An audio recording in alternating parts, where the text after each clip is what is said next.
روز 11 январ конференсия якчояи кумитахои ичроияи Хизби Халки Демократии Точикистон дар нохияхои ба номи мир Саид Аллии Хамадони ва нохияи Восеъ доир гардид. Конференсия масъалаи пешбарии номзад ба Вакили Мачлиси Намояндагони Мачлиси Олии Чумхурии Точикистонро бараси намуд. با اشتراک 180 نفر وکیل آوازدهی طریق پنهانی صورت گرفته از جانب وکیلان نامزدی اودینایف حیات عبدالحقویچ اعضای حزب خلقی دموکراتی تاجیکستان در حوزه یک مندته انتخاباتی حمدانی رقم 35 پیشنهاد کرده شد.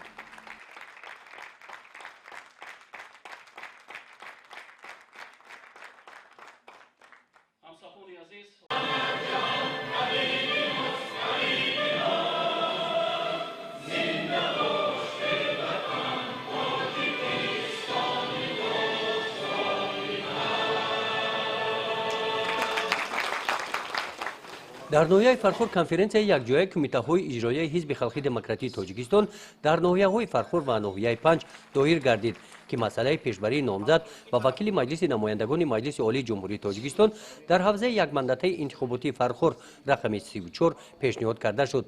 طبق طلبات قانونگذاری پیشبری نامزد طریق پنهانی و توسط بولتن ها صورت گرفته رحمانزاده ظاهر فیضعلی نامزد علم های اقتصادی با آوازدهی 199 وکیل اشتراک داشته و نامزد با وکیلی مجلس نمایندگان مجلس عالی جمهوری تاجیکستان پیشبری کرده شد.